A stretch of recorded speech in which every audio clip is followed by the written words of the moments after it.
Hi, my name's Phil Craig. I'm a writer, a TV producer, a lover of stories, and a connoisseur of scandal. And I'm on a mission to bring you the most scandalous tales ever told. So thanks for joining me here at the Scandal Mongers podcast. Hello and welcome back to me, Phil Craig, the Scandal Mongers podcast, and of course, the Australian Bar. Now, I can hear 1,000 voices calling out, what's on the Australian Bar today, Phil? Well, do you know what? I'll show you. Some delicious salty treats. Other salty treats are available, but this is a significant thing. Look at this, extremely small bottle of brandy. Why do you have such a small bottle of brandy, Phil? Well, second Christmas, of course. A lot of you sent very good wishes to us all at the Craig family house for our second Christmas. Thank you for those. For those who don't know, second Christmas happened because first Christmas was slightly spoiled by the fact that mother-in-law Jennifer was in bed with a fractured pelvis around the corner, so she couldn't come. So we didn't do much. So we gathered all the family together for a second Christmas, and all 4 of our grandchildren came. And the wonderful Frances, Mrs. Craig, thought, you can't buy crackers in the store. Do you have crackers in America? Is it just a British thing? I don't know. The Christmas cracker where you pull on a silly hat and a silly joke and the gift. So what Mrs. Craig did was she got a kit and made her own crackers, some for the children, some for the adults. And in the adults one, each one had a small bottle of yummy Christmas booze. So there you are, the remains of second Christmas, which was much enjoyed and very jolly and merry. And thanks to all of you again who sent best wishes for it. We also met my youngest daughter's boyfriend. Well, we'd met him before, but he'd not been to the house. So this was the first time, a bit of an initiation for him, poor chap, meeting the family, the matriarch, Jennifer, his girlfriend's brother and sister, all their kids, inflicting our silly Christmas games on him. Oh, he did really well. Anyway, lots of comments, not all about second Christmas, on last week's show. With the lovely James Crossland talking all about espionage and daring do in World War One. A lot of you really liked it. Ricky Harcourt, I think I mentioned you before, Ricky. I've always known the name Bruce Lockhart, Phil, but never knew a thing about him. Excuse me. The gulf between ignorance and the world was vast before the internet. 3 cheers for it and for the scandal mongers. That's lovely, isn't it? That's what we want to do. Tell you things you didn't know and that you enjoy learning about. Taylor Team 2901 said, loved it. I could have listened for so much longer with 4 applause emojis. How's that? I'll take that as 4 stars. Corgyville Midwest had a simple, also positive comment. Phil, you had me at show a bit of leg. Okay, if you haven't seen it, I did start last week's episode with a gratuitous display of flesh, namely my ankles, because I was showing off my Christmas socks for second Christmas. Yeah, it all makes sense, really. AVM 9642 enjoyed the program, especially the super haircut. I don't think you meant me. I think you meant James Crossland, who did have a very odd haircut. Sorry, James, if you're listening. I mean, I love it, of course. It's very you. It's got a cross between a mullet and a Mohican. I don't know if such a word exists. Mohican. Anyway, that was, if you like the haircuts, if you like the content, if you like the Australian Bar, you're welcome. You're all welcome. Now, so later we're going to be talking all about Queen Charlotte, and that's going to be really interesting. I know, like me, a lot of you enjoy stories of royal scandals from days gone by. But I just want to talk a bit about Harry yet again, because it's been a big week, maybe not in the way many of you would think. I think for the Harry story, I always feel I have to start saying anything about Harry with a restatement of my position. I know a lot of you have got very little time for him, and probably even less time for Meghan. Most of my comments are very negative about them. And I've said, when I did the podcast with Andrew, we interviewed lots of people, especially Valentine Lowe, who revealed all the allegations of Meghan's alleged bullying of her staff. So we've covered lots of sides of this. And for myself, I thought that next Netflix series, I've said this before, was a complete disgrace, totally unfair. And I think to allow people to say that your royal sister-in-law and your father made kind of racially charged comments about your child, so damaging. Oh my goodness. You know, these people are going, well, one of them is in charge, head of state, and one will be the Queen. to say that they're prejudiced on the basis of colour when they're running going to be, looking representing a multi-racial society and a multi-racial commonwealth. Very damaging, and I'm sure really unfair. I'm sure all of that, and people have suggested this too, who really do know stuff. It all probably came from a chatty conversation over a drink when they were all friends. We've all had that conversation. What will the babies look like? Will they look like the mother? Will they look like the father? Bit of teasing, light-hearted. And then years later, when everybody's fallen out, those kind of conversations are revisited and used in a massive international row. So yeah, lots of things negative about Harry. But I've also always admired him in some respects. Admired him for what he said about the Murdoch press and his court cases. Through my knowledge of Diana and her story, I've slightly taken his side over that. I think the sort of official royal family were much too quick to kind of do deals with the devil when it came to some of the tabloids. Anyway, so that's my position. Invictus was always the big firewall for Harry, I think, the Invictus Games. Even people that didn't like him sort of thought, well, that's pretty good, isn't it? That's pretty impressive, a former soldier representing and organising these events for disabled veterans from all over the world. But it got a lot of stick this time. Some of it seemed quite mean-spirited, I have to say. There was one story made a big splash in one of the British tabloids. Royal fans slam Meghan and Harry, and apparently they were being disrespectful to veterans. How were they being disrespectful? Well, they were photographed, videoed going through a whole load of disabled athletes in an electric buggy. The athletes didn't seem particularly worried. Maybe it's a bit tasteless if you're with people who can't walk to not walk. I don't know. I don't suppose it was meant to in any way offend anybody. And I saw no evidence that anybody at the Invictus Games was offended. These articles, they often rely on 3 or 4 people on the internet saying, nasty things, critical things. I didn't think there was anything wrong with Invictus. I thought it went well. I thought they looked good. Meghan went home early, but she did in the previous ones. They seemed very relaxed with each other. There was lots of people queuing up to get selfies. It works, I think, for him, that role. He is still a celebrity, a global celebrity with real power to do things for the causes he espouses. Well, that led me to the story that I don't think many of you may not have seen. Many of you may not have seen outside Britain anyway. Excuse me. Well-placed royal insiders. Let it be known to the Daily Mail that Charles had intervened with Donald Trump. Trump had spoken, and people close to Trump had spoken about Harry's immigration status. Did he tell the truth on his immigration form about his drug use? Well, if you read his own books, there's obviously a big question there. And could he possibly be thrown out of America for this? Other people have. And apparently, the kind of journalists who are writing this story are the ones who know people. These are the ones that the palace talks to when they want things to be understood. Apparently, Charles intervened. And then Trump said his thing, no, Harry's safe. And then he had to, of course, stick in the knife. He's got enough problems of his own with his wife, which may or may not be true. But anyway, interesting that Charles wanted us to know that he'd done that. He didn't want his son to go through the indignity of that process. And then something else happened, reported widely here. It was also, because many people have said that they should lose their royal titles. It was made clear that they never will. However bad the relationship, however distant they are, they're going to stay royal and keep their current titles, which I think is also very interesting.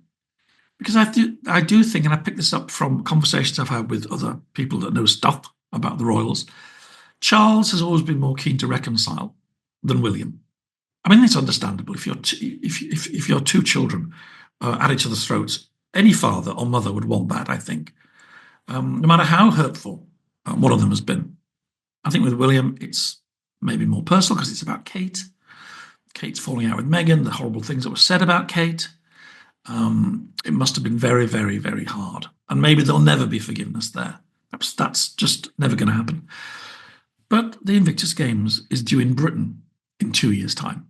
In Birmingham, I think, 2027. All the previous times it was held in Britain, lots of royals turned up. I will make a bet with you.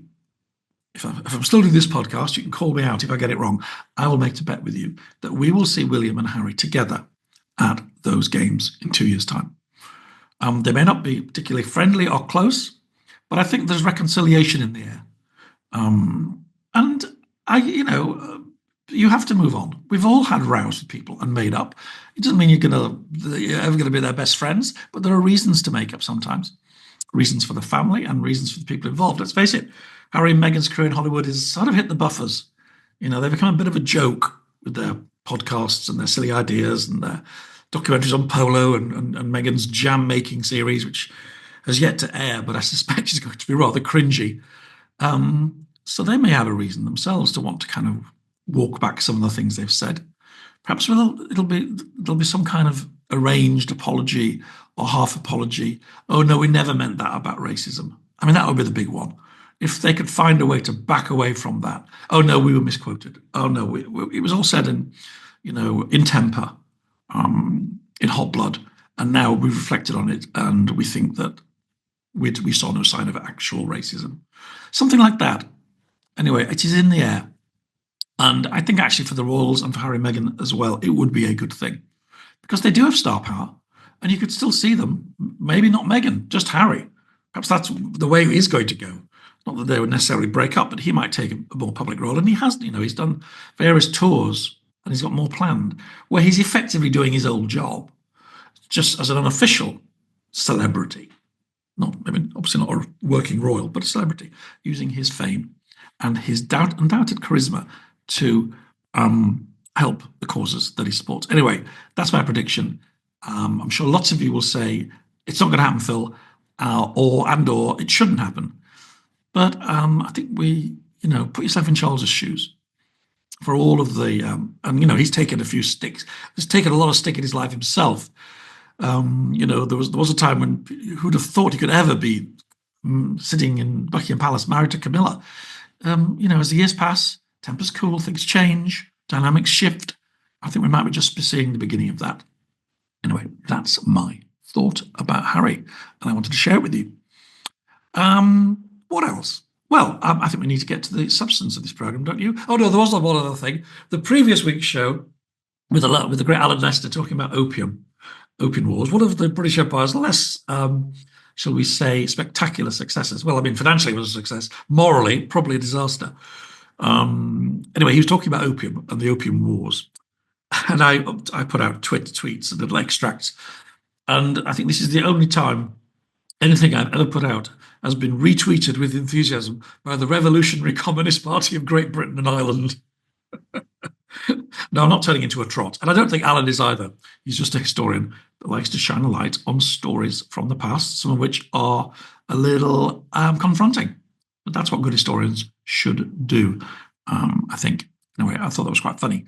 So if you're watching from the Communist Party of Great Britain, solidarity, comrade, but I think you'll find we're perhaps a little bit more conservative on here than you normally expect to see in your media streams. Anyway, enough of me babbling on. Let's talk about Charlotte. This is a first for me, actually. I mostly am on X these days, but I do have an account now with a small number of followers on Blue Sky.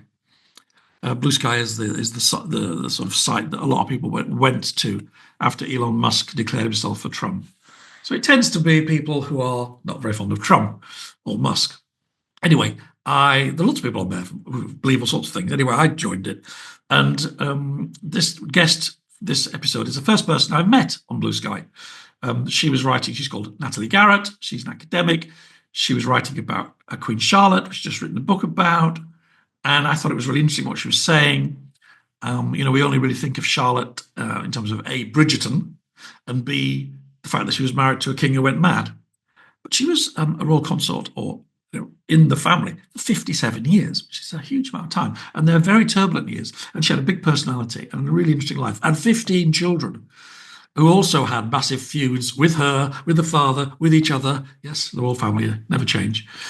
So it's also it's a very colourful time. It's a time of enormous energy, lots of scandals, lots of change, revolutions in the air.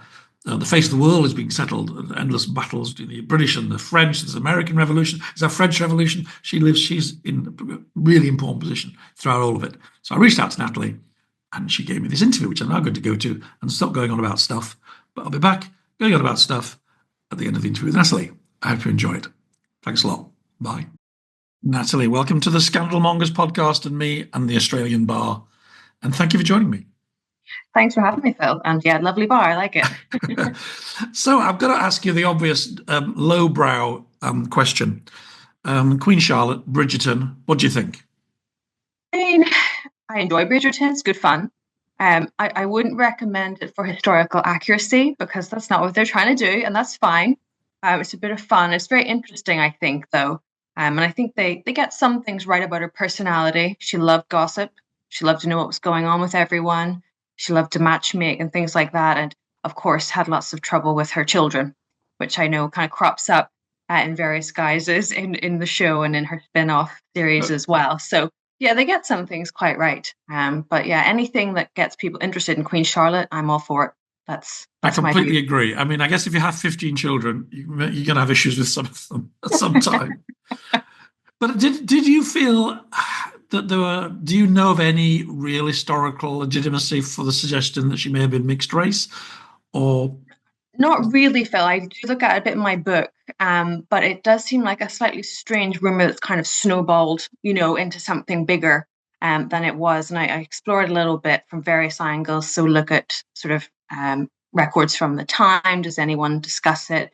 The answer is not really. So it seems weird that it didn't come up at the time in caricature prints and things, which were pretty vicious and pretty critical of her in various ways. So I think no, unless there is hitherto unseen information or sources out there. I think no, it's there's not really much factual grounding for that rumor, but it's very interesting.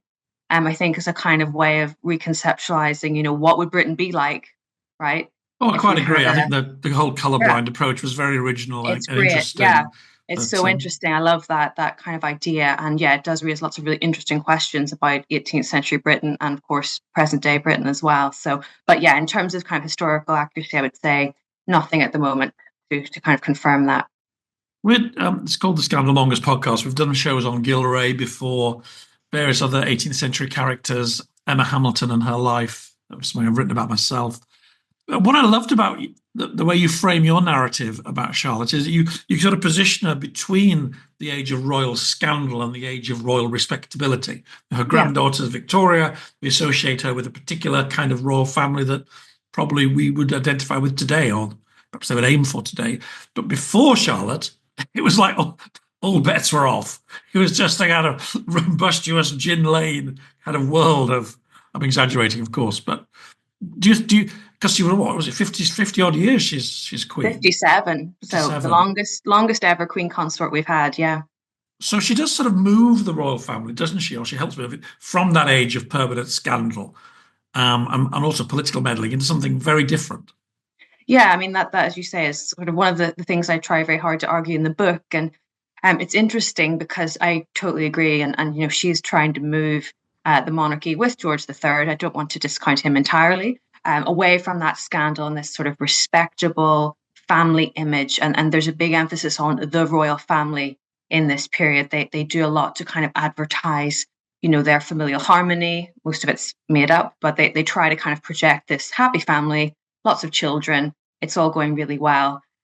Whereas in previous generations, they had I think, some more drama, very highly publicized drama within the family, and particularly the fathers and the eldest sons, which the Georgians were really known for, that they all hated each other. So, yeah, absolutely.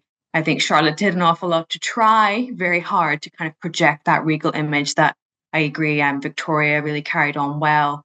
That idea of the monarchy as a kind of repository for, moral values in Britain. And I think some of that still kind of comes through today that they try to continue encapsulating. But I think, yes, absolutely, Queen Charlotte and George III really did a lot to kind of shape that idea of modern monarchy that we still see today. You describe her as an unusually well educated consort. What was her childhood like? As she considers her future, Well, I guess, dynastic marriage, what was she like? How did yeah, she see the world, do you think, as a young woman? we don't have a whole lot on her when she was younger. She was a royal, born into royalty, a royal family, but it was one of the sort of German principalities. So her father was a younger brother of a reigning duke of Mecklenburg-Strelitz in Germany. So she did have a very privileged upbringing. I don't want to suggest that she didn't. But her home that she grew up in Moreau was probably more like a sort of English country house than a palace, if you know what I mean. But she was well educated. Her parents seem to have been really keen on their children having the best possible instructors. And of course, the sons got the main focus, right? Because that was just normal at the time, unfortunately. But Charlotte and her sister did really well. They were fluent in multiple languages. They obviously knew how to dance. They knew all the kind of courtly educations and behaviors that upper class young women needed. But she seems to have had quite a nice, relaxed childhood for the most part, not too stiff and formal. And that's probably again because her father was a younger brother of the reigning duke. So they weren't necessarily expecting Charlotte to make this incredible marriage when she turned 17. That was probably what they would have dreamt of, but to actually have achieved such a marriage, that was really, really impressive. Yeah, it's you make the point that Britain, I mean, it's the apogee, isn't it? 1759, the year of victories. England and Britain, United Kingdom as it now is, has emerged as it's won this big contest with the French in India, in the Caribbean, in North America. George III is the star. He's a rock star amongst, I guess, the smaller princes and princesses of Middle Europe. So big deal for her to come. They make a big fuss of it, but she is given the option to say no, isn't she? Which I thought was quite surprising. Yeah, absolutely. So there is a choice, and I think when I'm talking about the sort of betrothal, the steps of it seems very much that everything's in George III's hands, and he's making all the decisions. But Charlotte did have the chance to say no. I mean, anyone could turn down a marriage proposal at the time, and she had a sort of pinch point in terms of religion, because Charlotte was raised as Lutheran, and of course she needed to be Anglican to align with the British royal family. So she was explicitly asked, "Are you willing to convert?" And I think that's the point where she could have said, "No, I'm not willing to convert, and therefore I won't marry you." And it would have been acceptable. It wouldn't have been offensive necessarily to say that. But she decided not to. She was happy. She asked her chaplain, was it all right? What did he think about Lutheranism versus Anglicanism? And she decided she was happy to convert and kind of make that change. And they meet, they get on well. It's called a companionable marriage. Yeah. It certainly produces enough children, but they are, would you say, genuinely in love, or they come to be in love? Yeah, I think so. I mean, obviously trying to assess, historical people and their feelings is really hard, I think. We do our best to try and understand, but I do think they had a really companionate marriage, and that's something that George III really wanted. He wanted to pick a wife with whom he had a chance of getting on well. So a woman who was religious like him, that was important to him. A love of music, that was something he wanted, and they really shared that passion for music together. And I think they just had quite a similar outlook on how they wanted to raise a family, and in as sort of discreetly and privately as you could when you're, royalty. They wanted to give their children those experiences. So yeah, I think they did have quite a loving and happy marriage up to, of course, the king's mental illness. That kind of changed everything in terms of their dynamic of their marriage, unfortunately.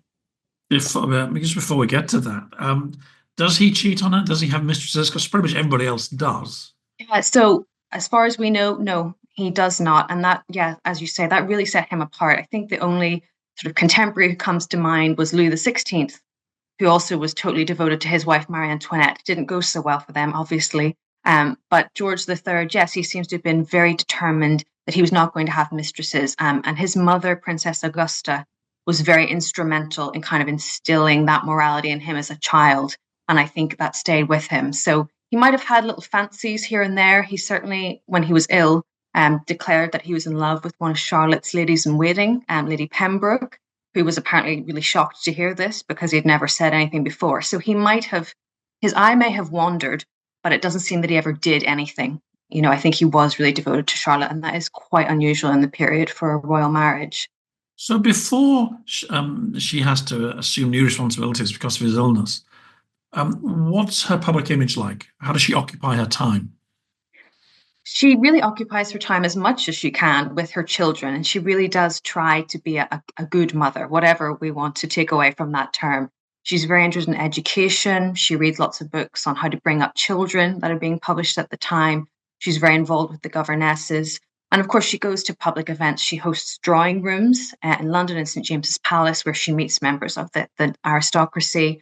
And that's her kind of public facing image. She's involved in charities. And that's another big sort of aspect of her her public image. So I would say she was seen as quite an ideal queen. She had produced all of these children. That's number one on the list. She was known to be very religious, and she really fulfilled the sort of various public roles of being a queen very well. So you don't see much negativity towards her before around 1788, and then things kind of start to change quite drastically. So, how does the public first become aware that there's something wrong with the king, and how does this affect her? So they really become aware of it. I think quite quickly, actually, it spreads to the newspapers, and it kind of shows you what the press is like at the time. They're really on the ball. They know what's happening. So he falls ill in October 1788.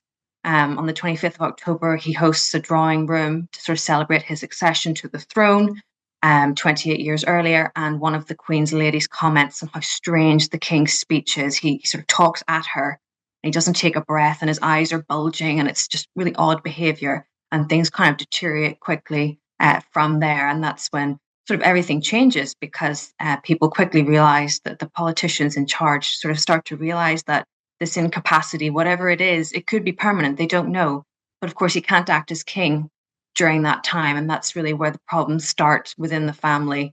And the public are determined to be informed of everything. And that's when you get the bulletins being issued by the physicians, which I think is really intriguing, that they're kind of willing to bow to public demand for information on what's happening to the king, rather than saying, no, you don't get to hear what's happening. It's none of your Well, business. I couldn't, when I was reading that bit, I couldn't but help think of what happened with Kate.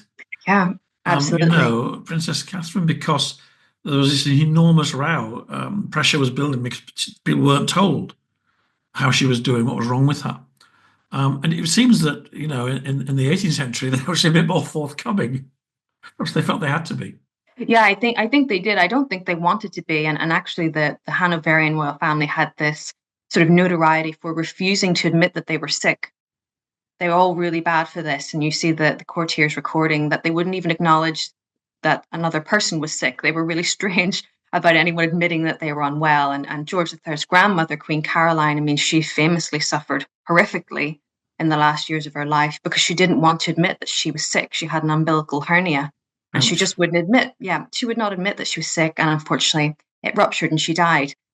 So there was definitely a sort of culture of secrecy around royal illness at the time. But I think the demands of the press, and also what the sort of political elite were interested in, it just wasn't possible to keep George III's illness secret. People wanted to know, and it was maybe seen as better to just issue these bulletins that were controlled by the physicians, maybe rather than letting rumor run wild, because we know how dangerous that can be. Well, and we are entering in now a period where it's actually quite scary for a royal person. The Americans have had their revolution. The French are about to have theirs. It's an era where if you're unpopular on the streets, it's not just a pamphlet you have to worry about; it's a guillotine. So it was quite a the forces of reaction of pushing back against the forces of revolution and so on and so forth. How does Charlotte handle this transition when the king has to go back and the politicians come forward, and where does that kind of leave her? Yeah, it leaves her in a really awkward position. And I think she was quite shocked at how quickly she was pushed aside, especially by her eldest son, the Prince of Wales. He took control of the royal household almost immediately. And Charlotte was very shocked. She found the physicians and the politicians were going to speak to the Prince of Wales and ignoring her. So she was very upset at that. And I think it really kind of shook her to her core to realize that without the king, not that she was irrelevant, I wouldn't never suggest that, but that her position changed quite significantly. She was maybe going to be moved slightly to the side, and that was really hard for her to cope with, I think. It was perfectly normal. The Prince of Wales was an adult. He had every right to act in his father's stead. But yes, I think Charlotte was quite shocked to think that maybe she was not sort of second in the kingdom. She was going to be maybe even third or fourth. So yeah, I think that was quite difficult for her to deal with. How the other kids react. Suddenly, Big Brother is now bossing everybody about. I mean, given that there are 15 of them and most of them are now already married, it must have been quite Yeah. a tense family Christmas parties, I would have thought. Yeah, I mean, the Prince of Wales was pretty popular with most of his siblings. And I think the couple, they maybe had a slightly more strained relationship in later years, but certainly he had the support of the Duke of York, the second eldest son, who was there, who came back from Hanover, where he had been in the army for many years. So he had his sort of second eldest brother supporting him. And I think certainly the daughters who were still all living with their parents at the time, were just too distraught by what was happening to their father.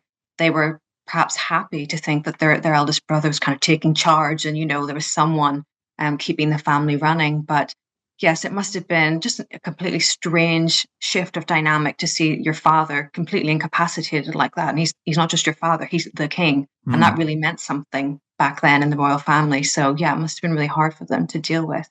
And there's some pretty nasty attacks on her, caricatures of her as this kind of power-hungry, foreign, manipulative, now slightly older woman figure. I mean, they were very cruel about everybody in those days, of course, but was she aware of this kind of stuff? Did they bring it to her on a tray in the morning and said, sorry, they're doing nasty pictures of you again, Mom? They definitely didn't bring her the pictures. They did bring her newspapers. She would read them every morning when she was getting her hair done. So she had about 2 hours when she was getting her hair dressed and powdered. So she would read the newspapers. And sometimes she was very angry about what they'd written, more so about what they'd written about the king during that time. So she said, I never want to see, it was a particular newspaper, maybe the Morning Chronicle or someone like that. She said, I never want to see that paper again. Do not bring me that paper, because they'd said something insulting about the king. But yes, the caricature prints or the satirical prints were really cruel to her at this time.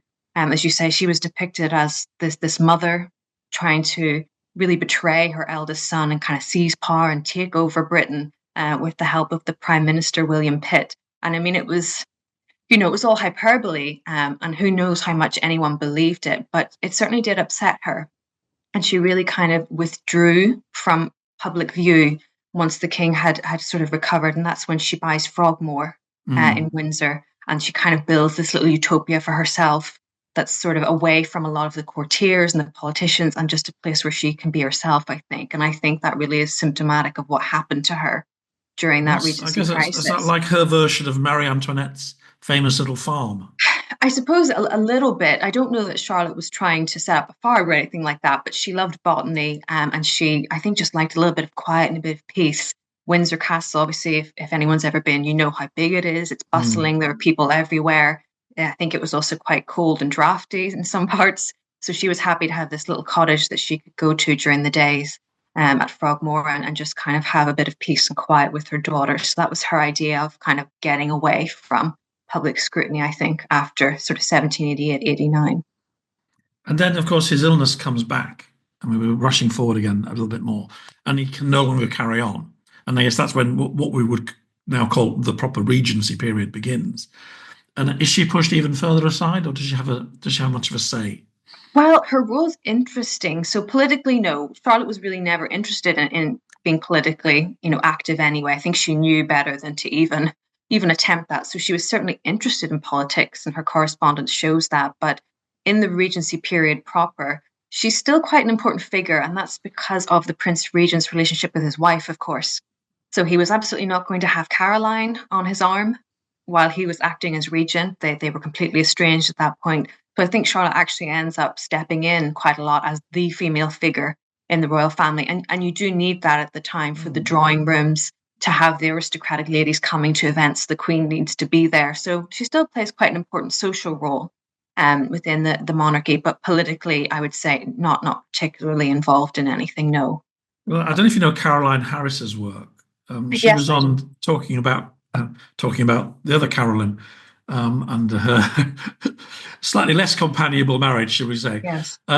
What did Charlotte make of all this? Did she take sides? Did she have any Oh, kind of yes. female sympathy for Caroline? Oh, so really interesting, actually. So, of course, Caroline, Princess of Wales, she was a niece of George III.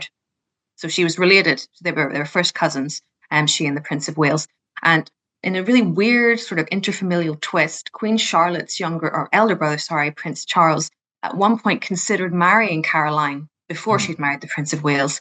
And Charlotte wrote to him and said, do not marry this young woman. I have heard stories about her acting inappropriately, sort of throwing herself at men, all sorts of stories about her. She said, do not marry her. And then a few months later, Charlotte found out, of course, that her eldest son, her beloved first child, was going to marry this Princess Caroline. So she was against it from the start, but what could she say? She was George III, her husband's niece, so she really couldn't say anything. That's so George interesting because III, her son, obviously it's perhaps natural to take his side, but you spoke about believing in a kind of idealized family life. He had at least two mistresses. at least on the day he married her. Oh yeah, I mean the sort of hypocrisy of it. There's no question on that. And I mean I think Charlotte tried to be kind enough to Caroline in the early years, but once that split happened between Caroline and the Prince of Wales, Charlotte was going to choose her son. There was absolutely no question for her. I think she tried to keep up appearances. She invited Caroline to various parties, at Frogmore and things like that, and that really annoyed the Prince of Wales sometimes. So Charlotte always tried to be the family peacemaker as much as she could, but I think it was hard. And the Prince of Wales was so headstrong and determined that he wanted nothing to do with his wife. So Charlotte was kind of stuck in this awkward situation. And she was sometimes criticized for not taking Caroline's side, especially during the Regency period. And some satirical writers and artists said that actually Charlotte was very happy that Caroline was sidelined because it meant Charlotte was still the number one woman, in the kingdom. They kind of said, well, you're just taking your daughter-in-law's place, essentially. So she did get criticized for that. But yep, she chose her son over her daughter-in-law, I'm afraid. Well, so another generation on, lots and lots of grandchildren. Victoria obviously becomes by far the most important. But when Victoria's young, does Charlotte have much influence or contact with her? No, unfortunately, Charlotte died 6 months before Victoria was born. This is the Oh, right. I problem should have with. known that. My No, research no, has gone wrong.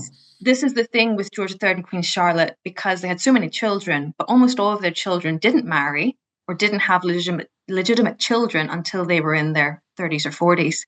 So unfortunately, Charlotte died 6 months before Queen Victoria was born. So Never any met. influence would have been maybe just in Victoria's vision of what the monarchy should look like and what a royal marriage should look like. Maybe, I mean, I'm completely conjecturing there because I don't know, but unfortunately, no, they never met. It's quite sad that.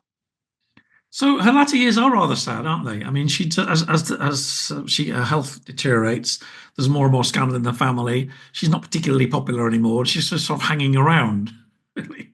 Yeah, she is, and I mean, some of her biographers do remark on that, and they say, she was so popular in the early years, but in these last, 5 to 10 years, especially when the king sort of disappeared into Windsor, there was that kind of sense that maybe Charlotte should have retired as well. I mean, she couldn't have because if she had done that, everyone would have demanded her to get back out there and sort of do her queenly duties. But she did seem to lose a lot of popularity, and yes, the ill health at the end, and of course, losing her granddaughter, Princess Charlotte the year before she herself died. That was a really horrible Oh, yes. experience that affected her a lot, I Oh, that think. she dies in childbirth, doesn't she? Yeah, And she was the she sort of had a genuine love marriage, I think, as well. And that's yeah, the whole Prince country is Leopold. really upset about that. Yeah, that was a huge, not scandal, but just a really horrible event that people were so devastated by. They really saw Princess Charlotte as the future of the British monarchy. And so when she died, it was like a whole generation was snuffed out briefly, and then more children were born. So I think that was really hard for Queen Charlotte to see that and maybe think, well, what's going to happen next in terms of this royal family that I've worked so hard to cultivate and to improve over the years. So yeah, quite a sad ending. It's funny, I was reading the book, I was thinking that the transition between different styles of royal family. Of course, when she joins the royal family, the kings, the Georgian kings, have enormous power. Yeah. But really, by the end, they're still hugely influential and national emblems and all the rest of it, but they don't really have any political power. So, but even though perhaps ordinary people through the newspapers and so on are more obsessed with them than ever, they actually have less influence on what's happening in the country. Is that fair? Yeah, no, I think that's a fair comment to make. I mean, George III got himself into a bit of hot water in the early years, in terms of sort of pushing ministries out if he didn't like who was in charge. But that really stopped with him. And really from the Regency period onwards, I think you do see that the kings having to defer to government and that being the expectation that Parliament were kind of in the ascendancy politically. And the monarchy was, I think, trying to figure out how it could survive, culturally without that kind of political power that it had obviously had for a very, very long time. And yes, that's maybe why you get more and more interest in the scandals and that kind of more humanization of them. All the different foibles and things that are going on. People were so interested to hear about that, and that's really what they became known for. Was their kind of cultural and social power and their influence as the political power had to decline. Yeah, it says a slightly tragic and sort of downbeat end to your book, but I still think you really like her. Perhaps we've rushed through the early years, but I mean, she makes a big impact, and she's warm and approachable and intelligent. And did you end up having, concluded your research, feeling more positive about her, or what? How did it change your views? All this work you did. Yeah, I would say I did feel more positive about her because beforehand I had only studied her through the lens of satirical prints. So I was always seeing a really cynical, mean version of her. That's what I knew about her before I looked into the book. So yes, I think my opinion of her really grew in terms of everything she had to cope with. Obviously, she was a queen, she was a very privileged individual. But all the family drama, especially the king's illness, I just thought that was so tragic and it affected her so much. You can't really help but feel for her when you're reading her letters and she's saying how unhappy and depressed she is and no one can help her. It's really sad. But I think Mm. on a more positive note, she had that influence on the monarchy that, as you said at the start, Victoria carried on. And I think it's carried on in small pieces today in terms of, patronage and charitable work, things like that. Walkabouts, even, trying to be a little bit more approachable to the public. So I think Charlotte and George III really laid the groundwork for the monarchy to survive. And through all that turbulence of the 18th century, as you mentioned, the French Revolution, and Napoleonic Wars, it's quite a miracle that the British monarchy survived, to be honest with you. And I think a lot of people thought it wouldn't at the time, but I think Charlotte played a big role in making sure it continued on. Going back to Bridgerton, as we should. Um, Obviously the reason that they wanted to make it colorblind was to draw attention to the fact that this gilded and much celebrated period of British history is also the time when the slave trade is at its absolute peak. And an awful lot of people on the money and the carriages and the nice houses results from, appalling things that are happening in the Caribbean and elsewhere. Do you have any sense that any of them at the time thought that it was wrong?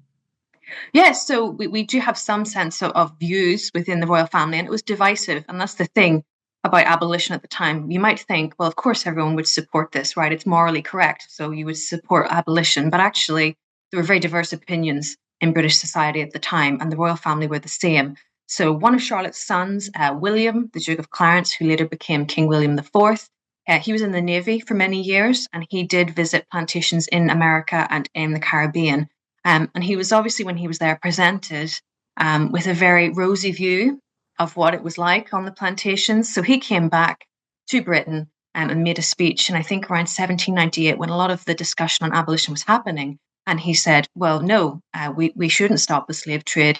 I've been to the plantations, it's not that bad. His main argument, though, was the economics. And he said, if we stop the slave trade, then our rivals, Spain, France, etc., are just going to increase their Hmm. own involvement in the slave trade. So he was against abolition. Another son, Augustus, the Duke of Sussex, was completely in support of abolition, very vocal in his support. George III, he certainly was against slavery and he wrote about it when he was younger. But some of his recent biographers have pointed out that he really didn't exert himself in support of Hmm. abolition, and that's definitely a mark against him. Why did he not say anything? Did he not want to rock the boat politically? I don't really know why he didn't say anything, but we don't really know what was going through his mind. Charlotte, as well, didn't really make any public statements, but I looked through her collection of books, which was sort of compiled on her death, and she had a lot of literature that was in support of abolition of the slave trade. Oh, that's so Huge interesting. So she collection. read So about it. she certainly read about it. So I don't want to make the leap and say she was absolutely 100% in support, but she certainly had a lot of literature in support of it, which makes me think that at the very least she was interested in it, she was engaged in the discussion, and perhaps she was very much in support. But again, because this was a political and economic issue, she probably felt that she couldn't make a statement. The king would have had to be the one to say, this is what we think. And he never did, as far as I'm aware, unfortunately. It's slightly off topic, but I'm just starting a project myself on the Opium Wars. Oh, Rushing forward another, I don't know, only another 20 or 30 years. But this conversation that emerges and it brings in eventually people like Dickens is that, Britain is a great power now. The French are gone. We lost America, but, we can deal with that. We are a great power. We are very wealthy. What should we do with our power? We're a Christian nation. We have these professed values. What is the kind of proper balance between selfishness and altruism in our politics? Which is such an incredibly interesting conversation in the Opium Wars. But I'm guessing this was probably something you'd have seen in all of the conversations around the American Revolution as well, even within the royal family. Or were they just, no, they're all rebels, just hang them? so I mean, obviously, when the American Revolution was happening, most of the princes and princesses were children. So I don't really know what they thought at the time. Charlotte does mention it a few times in her letters. She was not flattering towards the Americans. She just saw them as rebels. That's how she viewed it. which I think is understandable. And because that's the view that the king had, right? So she was kind of following his view. And I think a lot of royal individuals in that period and later, especially after the French Revolution, any kind of whiff of rebellion or revolution, it frightened them because they knew they were the target. So I think when you think about it from that perspective, I think you can understand why she would have seen them as rebels in America, and she really thought it was quite awful. But definitely her condemnation was saved for the French Revolution. That was the one that really, I think, completely stunned her because it affected her homeland as well as Britain. So yes, but I think any kind of revolution, if you're a member of the royal family back then, you don't want to hear anything about revolution. It's such a fascinating time. I was rereading Burke, as one should. An awful lot of people who believed in the American Revolution very much didn't believe in the French one. Yeah. No, it's such a dispositive. Is that a word? Is that a word? But it's such an interesting time, so energetic, so many ideas and clashes of ideas. And it's interesting to know that even if she wasn't speaking out about them, she was reading about them. So that's interesting. Yeah, I think Charlotte just liked to know everything about everything. She was really interested in things. Her library, I think she had over 4,000 books when she died, which I think is impressive by any standard. I don't have 4,000 books yet. But in the 18th and early 19th century, to have 4,000 books, that was really something. Huge and even amongst the middle classes, I'm not sure that many women would have been avid readers at that stage. No, perhaps not. And it was cost and availability of books as well. But I think you have that kind of growing, blue stocking movement and sort of growing education as well among the middle classes. But certainly Charlotte just seemed to really enjoy knowledge, and she liked to know what was going on in different sort of parts of Europe. And she relied on her family back in Germany to keep her up to date and everything that was happening. So yeah, she was a very curious person, and she was, I think, very clever as well. Brilliant. Well, look, thank you so much for bringing it to life for us. Go back and rewatch Bridgerton now, knowing a little bit more about it. But I do appreciate your time, and it's a great book, and I shall put a link to the book in the bio of this program. And thanks for joining me. Thanks so much, Phil. Pleasure. All the best, Natalie. Take care. Thank you. Bye. Bye. What a lovely woman. What an interesting conversation. I hope you'll agree. And yeah, one of history's better jokes, isn't it? The most absolute monarch of Europe, pouring millions and millions of francs into helping American Democrats overthrow the British crown, and then basically bankrupting themselves in the process. There's another part of that story, which is that a lot of the deals that they thought they did on trade with the founding fathers were sort of set aside, and they started trading with Britain again. So the French didn't get much back at all for their investment in this revolution, apart from the pleasure of seeing the British lose, I suppose. But yeah, so they bankrupted themselves, and within a few years, their own heads were on spikes. Well, there you are. Serves them right, you might think. No, I do feel sorry for the poor old French royal family. And I thought the program we did on Marie Antoinette a few weeks ago was actually really poignant. She's not had the fairest treatment from history, that woman. But yeah, what a time to be alive. I mean, if you had power and wealth, I suppose. But yeah, it's one of my favourite periods, the 18th and early 19th century. And I will be doing more with it, and probably more with Natalie too. So thank you for watching. Lots of things have been, I've set up loads of new interviews in the last couple of days. So coming up soon, I'm going to talk to my friend Quentin McDermott. Australians might know him. He was a reporter on Four Corners at the ABC, and he's just this week published a book on the Catherine Folbigg case, and he's played a big part in this case. If you don't know what that case is, this is an extraordinary story. This woman has been in prison for 20 years for murdering four of her children. And the evidence on which she was convicted has been challenged for years. Quentin was part of that. And she was finally freed about a year ago, I think a year and a half ago. And this is the book, the inside account of how that happened, which is an amazing story. And it connects to other stories of contested deaths of children in Britain and the sort of medical evidence that's been challenged and re-challenged. So that's really interesting. Looking forward to talking to him about that. Mock O'Keefe is back twice. He's going to come back to talk about a subject he's chosen, which is a book about gay life in London in the 40s and 50s and 60s, when it was illegal to have homosexual relationships. And there was all sorts of scandals and debates about that. And so something Mock cares deeply about, and that'll be a fun conversation. But Mock's also going to come back again in the next couple of months to interview me. I've given him a copy of the book. When it comes out at the end of April, he's going to interview me turn the tables and give me a good old grilling about my book, which I think will be really interesting. Matt Ridley, some of you may remember, has led the way on COVID, the origins of COVID, the source of COVID. He gave us one of our best interviews, I think. A really interesting account of why it was always likely to be that lab, and yet people just didn't want to go there for reasons good and bad. But there's been lots more developments on that story, so Matt's going to come back and talk about it. And I'm also very excited that Sathnam Sanghera, a historian I really admire, is going to come and talk about more stories of British imperialism. I do love those, and they, of course, link to my book, which I might actually get Sathnam to read if he's got the time and the inclination. I shall certainly ask him. Anyway, lots to look forward to. I hope you enjoyed Queen Charlotte. More royals to come, of course, more scandals of all kinds, and great stories and great characters and great tales from the Australian bar. Thank you for joining me once again. Please like, please subscribe. Subscriptions are still creeping up, but I could do with a lot more. So if you listen to I know thousands of you do listen rather than watch, but if you listen, just take 10 seconds to go to YouTube and subscribe. You don't have to watch on YouTube. You don't have to get any emails. You can disable notifications very easily, but it would help me a lot. Thank you for that, for your time, for your company. I will see you all again soon. Bye. This has been a Podcast World production. If you want to contact me, write to team@podcastworld.org, placing Scandalmongers in the heading, or you can reach out via the social media links in the show's bio. And if you've enjoyed this episode and you want to support the show, please consider taking a few seconds to hit the donate button found just below this video. Many thanks, and see you next week.